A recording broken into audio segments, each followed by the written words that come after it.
Boa noite, amada e linda Igreja do Senhor.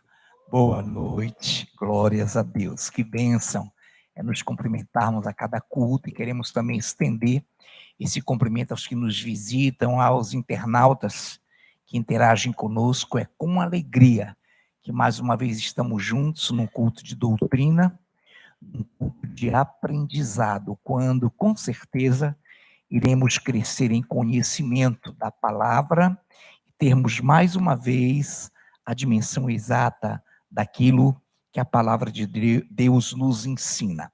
Nessa noite a temática é filhos ou criaturas de Deus. É um questionamento, é uma interrogação. Filhos ou criaturas de Deus? Há uma diferença? Há. E nesta noite, com muita cautela, com muita sabedoria na palavra, nós vamos distinguir, nós vamos diferenciar a condição de criatura e a condição de filiação a Deus. É uma doutrina basilar, portanto básica, elementar, mas que é bom sempre que tenhamos essa visão para que possamos, repito, crescer diante do Senhor. Eu passo a ler uma passagem que se encontra, muito conhecida, que se encontra em Colossenses, carta de Paulo aos Colossenses, epístola de Paulo aos Colossenses, capítulo 2.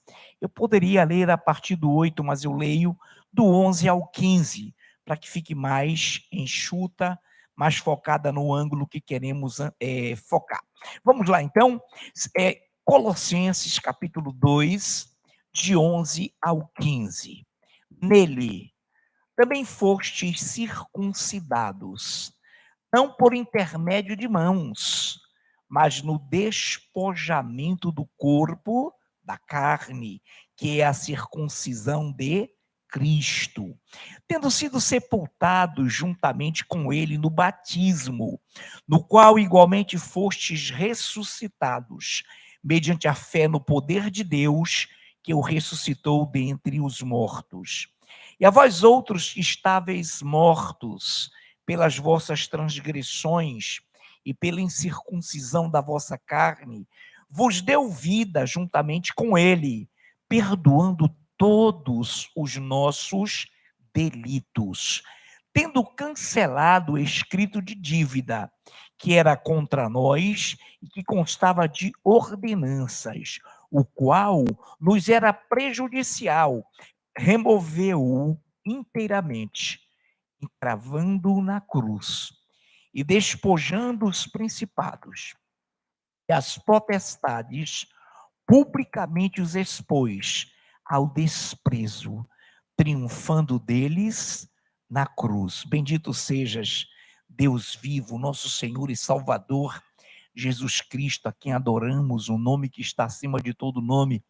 Que nessa noite, uma vez mais, Pai, venhamos a conhecer a Tua palavra, o Teu nome, a Tua essência, o Teu caráter, para distinguirmos entre criaturas e filhos. Que Tu possas nos ungir e capacitar, assim como já o fizeste. Congregamos, que nos reunimos, desenvolvidos 5 minutos de oração, tivemos já uma linda e maravilhosa ministração, lindos e maravilhosos louvores. Agora capacita-nos para que tenhamos, Pai, a mesma desenvoltura e que possamos alcançar aquilo que está no coração de Deus para a vida da igreja. Em nome de Jesus, amém. Colossenses 2, o trecho que nós lemos de 11 ao 15, eu quero pegar o 11, nele também fostes circuncidados, não por intermédio de mãos, mas no despojamento do corpo da carne, que é a circuncisão de Cristo. Então a Bíblia diz que nós não fomos circuncidados como os judeus, como os hebreus, que submetem-se à circuncisão da carne do prepúcio, fazendo com que a criança, a partir do 8º dia, tenha aquela circuncisão. Nós, pelo contrário, nós somos circuncidados em Cristo, porque o despojamento, a tirada, a arrancada do corpo da carne, do nosso homem carnal, do nosso homem natural foi tirado e nós fomos circuncidados por Cristo. 12, tendo sido sepultados juntamente com ele, Jesus, não é? No batismo, no qual igualmente fostes ressuscitados mediante a fé no poder de Deus que o ressuscitou dentre os mortos, tendo sido sepultados juntamente com ele no batismo. Esse batismo aqui é o batismo em Cristo. É quando nós nos arrependemos. Não é aquele batismo literal nas águas, quando nos tornamos membros da igreja, nem aquele batismo com o Espírito Santo, é o batismo em Cristo. Quando Romanos 3, a partir do 6, diz que nós somos sepultados com ele na morte pelo batismo. Aqui diz, tendo sido sepultados juntamente com ele no batismo, no qual, igualmente, nós fomos ressuscitados, mediante o poder de Deus, que o ressuscitou dentre os mortos. Então, nós fomos circuncidados no coração, saiu o velho homem, saiu a criatura, e nós somos circuncidados em Cristo, e no batismo nos arrependemos, é o batismo de salvação, é o único batismo que salva, por isso a Bíblia fala que há um só batismo, aquele que é de salvação, aquele que é em Cristo, que acontece com cada um de nós, onde quer que estejamos, quando nos convertemos. Então, nesse momento, nós fomos sepultados com ele. E no 13, e a vós outros que estáveis mortos pelas vossas transgressões e pela incircuncisão da vossa carne, vos deu vida juntamente com ele, perdoando todos os nossos delitos, tendo cancelado o escrito de dívida que era contra nós e que constava de ordenanças, escrito de dívida, o qual nos era prejudicial, removeu esse escrito de dívida inteiramente encravando-o na cruz. O escrito de dívida, ele nos perdoou e despojando os principados e as potestades, publicamente os expôs ao desprezo, triunfando deles na cruz. Então, na morte de cruz, o Senhor nos resgatou em todas as gerações antes e depois dele, como Cristo, como homem, como verbo que se fez carne, ele resgatou a todos. Abraão foi salvo por ele, Isaac, Jacó, nós, eu e você. Aquela cruz tem um poder glorioso, por isso todas as vezes que ceamos, que temos um banquete, anunciamos a sua morte até que ele venha. Morte que nos batizou, morte que nos fez arrepender, morte que pagou o escrito de dívida. Por isso, nesta noite, os que estão aqui em novidade de vida são filhos de Deus. Não são criaturas mais, porque todos nós fomos feitos à imagem e semelhança dele. E alguns são obedientes, outros desobedientes, alguns foram circuncidados no coração, alguns se arrependeram, outros não. Muito bem, aqui nós temos uma rápida visão de que nós fomos com ele salvos na morte pelo batismo, nele, e com ele fomos ressurretos, saímos das trevas para a sua maravilhosa luz. Até aí está claro, mas vamos lá. Cada passagem vai se conectando e vai nos dando um clareamento, uma visão melhor. Colossenses 1,13 diz assim. Essa mesma carta, retroceda um pouquinho, Colossenses 1,13. Ele nos libertou do império das trevas e nos transportou para o reino do Filho de seu amor. Então, ele nos transportou, houve um transporte. Sempre falamos isso, sempre repetimos isso. Quando nós lá no mundo, nas trevas, como criaturas, você vai ver isso no decurso da doutrina, fomos iluminados por ele, e nós fomos por ele batizados na morte, ou seja, no arrependimento. Ele nos libertou lá daquele império das trevas e nos fez novas criaturas e nos transportou de lá para o reino do Filho de seu amor. Então, todos nós que sofremos, no bom sentido, que passamos, que experimentamos, por esse transporte, deixamos de ser criaturas para sermos filhos de Deus. Nessa noite, então entenda, ele nos libertou do império das trevas e nos transportou para o reino do Filho de seu amor. Em Efésios, capítulo 2, uma clarividência aí tremenda, uma claridade linda. Em Efésios 2, de 8 a 9. Coisa simples. Porque pela graça sois salvos mediante a fé. Isso não vem de vós, é dom, é presente, é dádiva de Deus. Não de obras, para que ninguém se glorie. Então, atenção que o inimigo faz muita confusão em cima desse texto. Como o inimigo? O inimigo, ele trabalha e escraviza criaturas. Nós éramos filhos das trevas, a Bíblia diz que nós éramos filhos da desobediência e obedecíamos o príncipe da potestade do ar. Então, deixa eu lhe dizer, olha o que a Bíblia está dizendo. Porque pela graça, que graça? Favor imerecido, a sua morte. Porque pela graça sois salvos mediante a fé. Sem fé é impossível agradá-lo ou conhecê-lo. E isto não vem de vós. A salvação não vem de vós. É dom, é presente de Deus, que nos amou a tal ponto que se fez homem e se deu na cruz. Amou o mundo de tal maneira. E vamos lá. Não de obras, para que ninguém se glorie. Aí vem aqui o inimigo e tenta confundir essa passagem com outra. Não, para lá. Mas a Bíblia diz que sem fé, ou a fé sem obras é morta. Amados, aqui não se está falando em nenhum momento de obras da fé. Aqui nós estamos falando de obras que fazem o homem se tocar trombeta, se gloriar, obras da carne, obras de criaturas. Então, nenhum de nós fomos ou somos salvos por alguma coisa boa que fizemos como criaturas. Entenda isso. Para que ninguém se glorie, senão alguém chegaria na presença de Deus. Olha, eu fui um cara supimpa.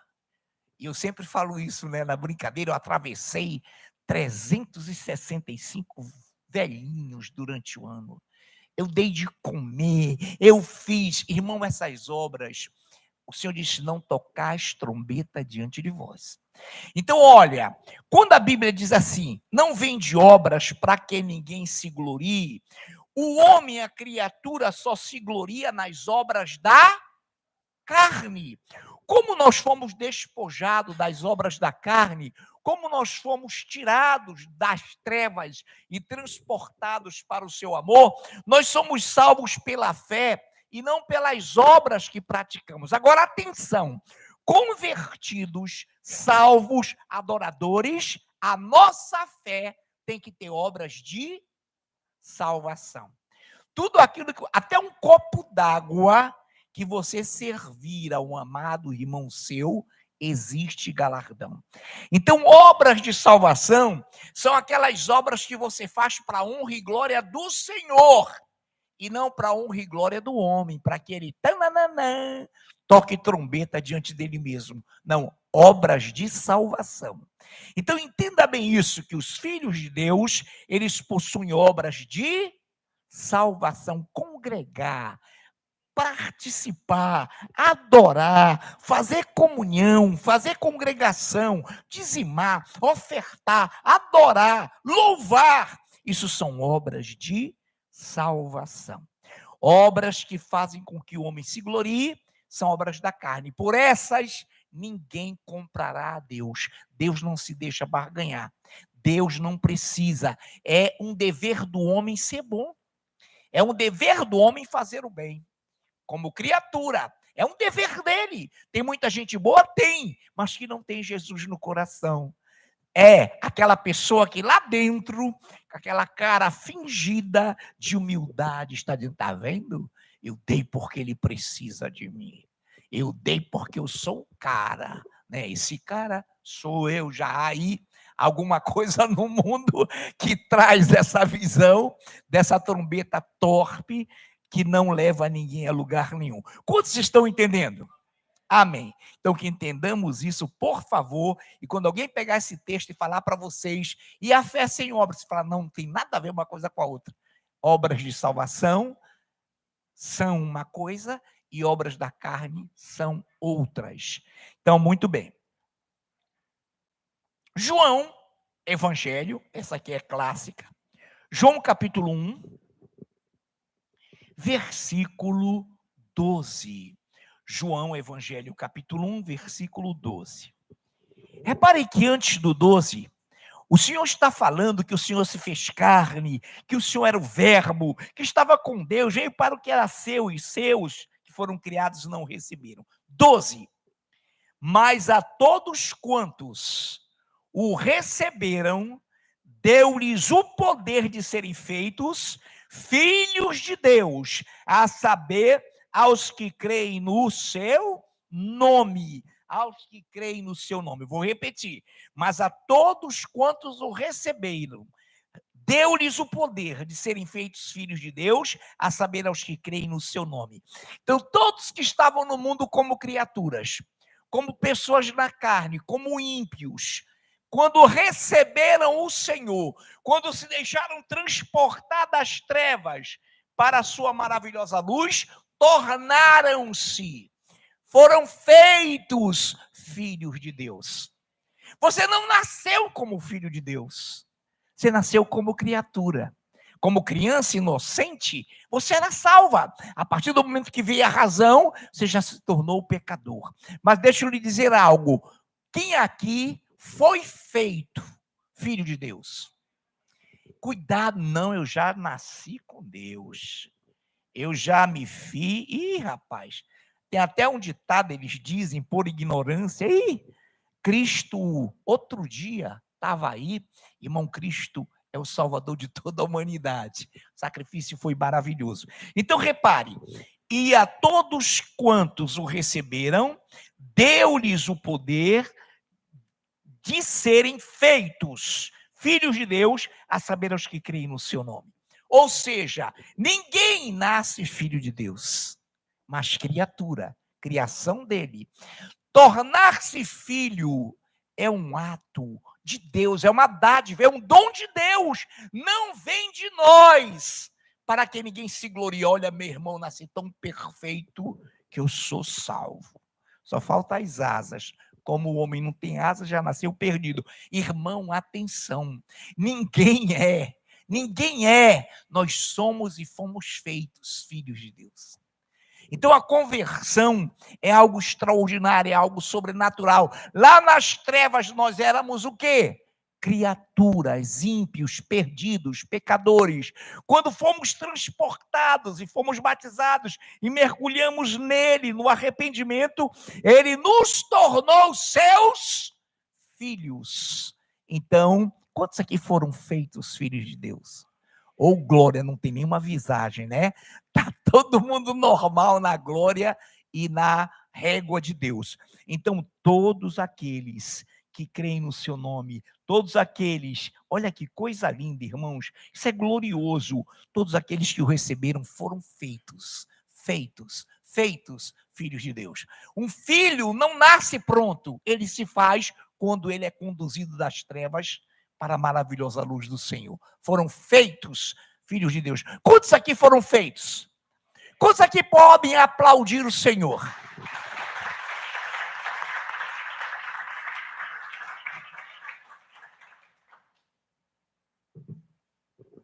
Glórias ao Senhor.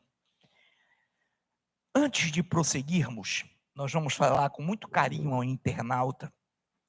O dia que der, você falar com muito carinho aos parentes consanguíneos seus, que ainda não sofreram esse transporte, que ainda não foram feitos filhos de Deus. Tenha muita paciência, tenha muito carinho, tenha muito zelo, assim como Deus teve conosco. Mas ditados populares antibíblicos, ditados populares contrários à palavra. Eu falava muito, nós falamos um dia, mas hoje nós reconhecemos como antibíblicos.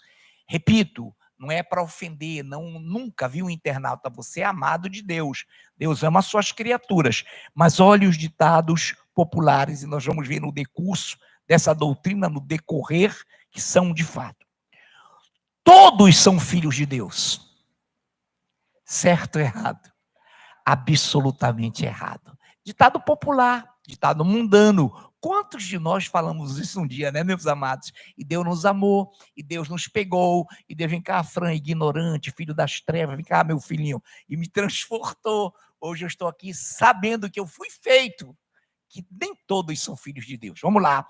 Ditado antibíblico, popular antibíblico. Todos são filhos de Deus. Errado, não são. São carnais. Esses ditados. Deus é pai e não padrasto.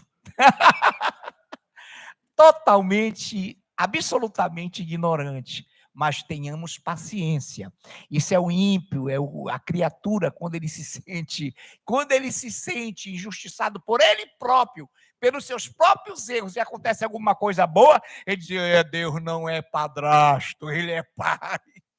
Amém? Mas não é, não. Deus não é padrasto de ninguém, ele é pai de quem ele fez filho. Amém? Glórias ao Senhor. Uma visão genérica. Deus manda chuva e sol sobre maus e bons. Deus manda chuva e sol sobre justos e injustos. Aí há uma diferença, isso é bíblico, está lá em Mateus 5,45. Deus manda chuva e sol sobre maus e bons, Deus manda chuva e sol sobre justos e injustos. Isso é genérico, isso é a bondade genérica de Deus. Então Deus manda chuva e sol sobre justos. Quem são os justos? Os que foram transportados, os que foram justificados pela sua salvação, os que passaram pelo despojamento da carne, os que se tornaram novas criaturas, eles foram justificados pela regeneração do Senhor. E quem são os justos? Aqueles que ainda não foram justificados pela regeneração, aqueles que ainda não foram e não se deixaram conduzir pelo chamado de Deus, que não se deixaram transportar e continuam sendo criaturas, eles são injustos, eles são ímpios, e a Bíblia diz que sem Deus eles não verão, não estarão com Deus. Quantos estão entendendo? Então isso é genérico, isso aí não tem a ver com o que nós estamos ministrando. Características da criatura. Eu vou botar 2 pontinhos para que nós tenhamos um resumo. Tiago 1,8 fala assim: homem de ânimo dobre, ou homem de ânimo duplo, homem de ânimo inconstante. Olha o que a Bíblia diz: homem de ânimo dobre, inconstante em todos, irmão, é genérico, em todos os seus caminhos. A criatura, o homem ímpio, e cuidado, irmãos, às vezes, e pode acontecer de uma criatura estar no meio do povo de Deus, e ele é inconstante, ele tem um ânimo dobre, ele é oscilante, creio, não creio, vou, não vou, sim, não, por quê? De tuturubim-tetê, né? Tic-tac. Irmão, é uma confusão. Ele é inconstante em todos os seus caminhos. Agora, atenção, há pessoas, e nós podemos errar, sim, o cristão pode errar, sim, mas ele não é em todos os seus caminhos. Ele pode vacilar, ele pode tropeçar, mas ele não é inconstante, é em todos os seus caminhos. Isso é uma característica de quem não é salvo, de quem ainda não passou pela conversão, de quem é criatura, mas ainda não se converteu ao Senhor. Amém? Romanos 1,25. É muito amplo, mas eu vou elencar para você. Romanos 1,25 diz assim: pois eles mudaram a verdade de Deus em mentira, adorando e servindo a criatura em lugar do Criador, o qual é bendito eternamente. Amém. Pois eles quem? Aqueles que não conhecem a Deus. Pois eles quem? Os que não se converteram, mudaram a verdade de Deus em mentira, adorando e servindo a criatura em lugar do Criador. O Criador é bendito eternamente. O Criador nos torna filhos dele quando nos deixamos conduzir por ele não violenta o livre-arbítrio. Aqui, você diz, pastor, esse texto é vasto e fala até da promiscuidade, e fala até da questão da promiscuidade sexual, a questão da inversão de sexo, de valores, mas também isto tudo está resumido aqui, adorando e servindo a criatura em lugar do Criador. Você sabia que a criatura não adora a Deus? A criatura busca um ser para adorar. Cristiano Ronaldo, fulano, Mengo, e é bom ser Mengo, tá? Sejam menguistas aí, não tem problema. Estou falando quando adora, amém, amados? Quando adora.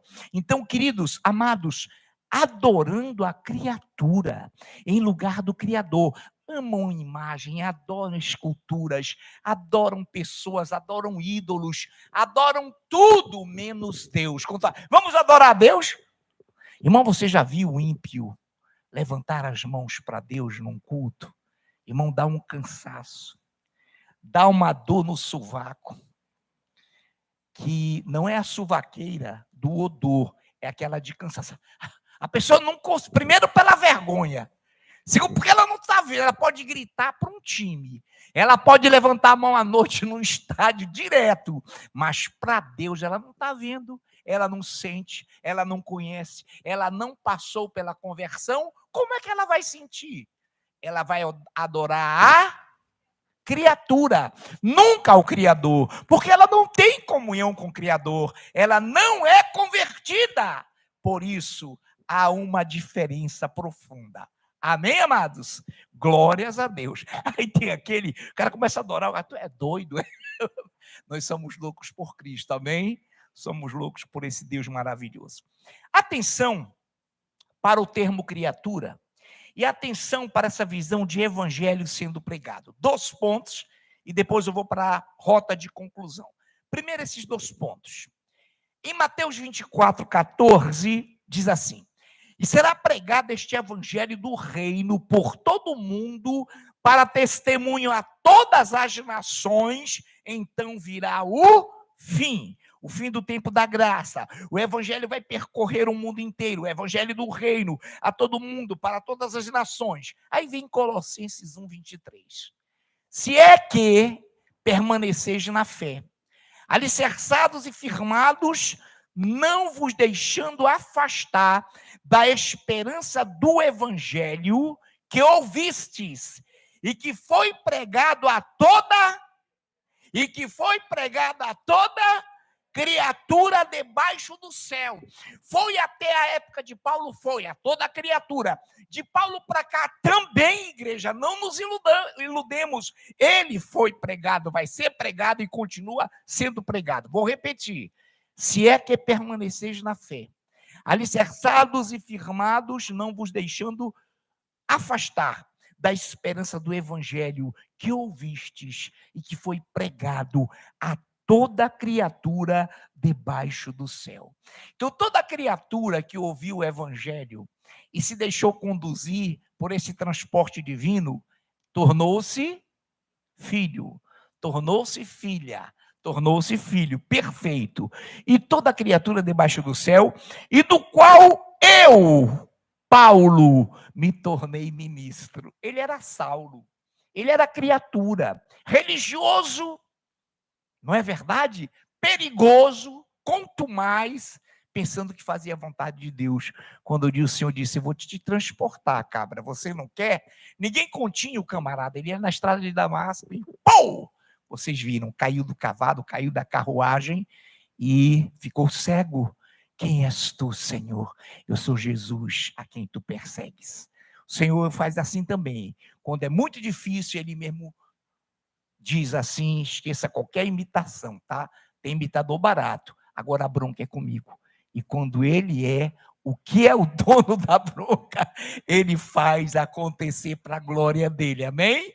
Ô bênção, que maravilhoso. Se é que permaneceis na fé, alicerçados e firmados, não vos deixando afastar da esperança do evangelho que ouvistes e que foi pregado, e a toda criatura debaixo do céu, e do qual eu, Paulo, em relação ao evangelho, me tornei ministro, glória, glória. Terceiro pontinho aí sobre esse poder do evangelho. 2 de Coríntios 5,17. E assim, se alguém está em Cristo, é nova criatura. Então você era criatura sem Deus nas trevas. Quando ele te fez o transporte, você veio para a sua maravilhosa luz e se tornou uma nova criatura. Sabe como é isso no original? Uma nova criação. Deus te fez ser filho dele. Fez uma criação espiritual, te forjou na morte pelo batismo, transformou, te circuncidou no coração.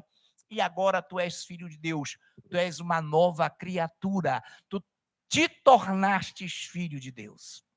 Amém, queridos? Glórias ao Senhor. Agora vamos lá para a rota de... Opa, está abafado. Agora vamos lá, internauta, para a rota de conclusão. Você também aqui presente. Quantos aqui são filhos? Quantos aqui são novas criaturas?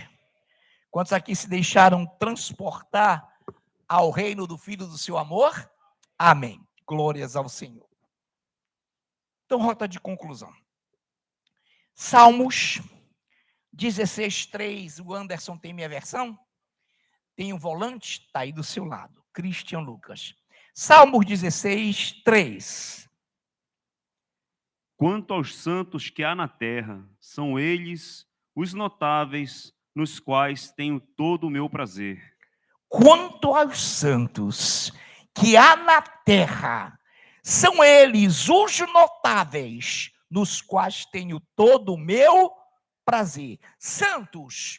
Quem é santo aqui? Quem é santo aqui? Amém. Se você é santo, você é separado. Se você é santo, você foi transportado das trevas para a sua maravilhosa luz. Se você é santo, você foi feito filho de Deus, tornou-se filho de Deus. Se você é santo, você tem por pai o Senhor. E ele fala: quanto aos santos, quanto aos separados, transportados, feitos meus filhos, eu digo que eles são os notáveis da terra, e neles eu tenho todo o meu prazer. Deus tem prazer em se relacionar contigo. Deus tem prazer em ter comunhão contigo. Deus tem prazer em te chamar de filho. Deus tem prazer em falar contigo. Aplaude esse Deus.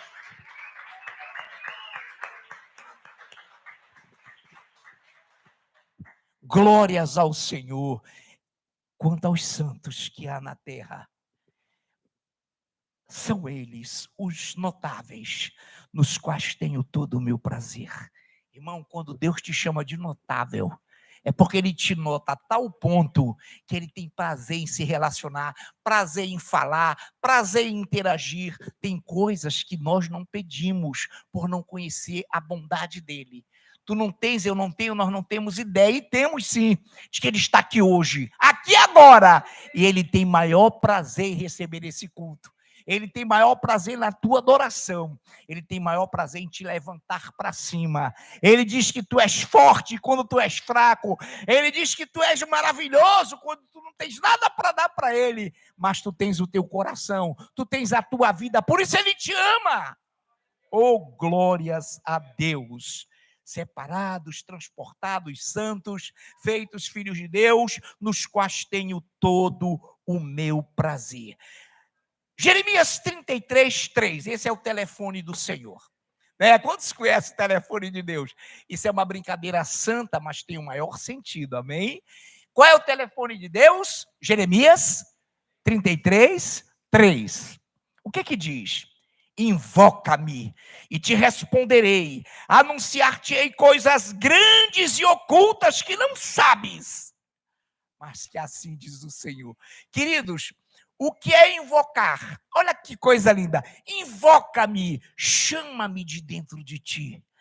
O que é invoca-me? Chama-me dentro da tua comunhão comigo. O que é invoca-me? Chama-me dentro do teu relacionamento comigo. Filho, te chama ou me chama de dentro de ti mesmo. Invoca-me e eu te responderei. Eu vou te anunciar coisas grandiosas que tu não conheces, mas que eu tenho para te dar, porque eu tenho em ti todo o meu prazer. Aplaudamos o Deus.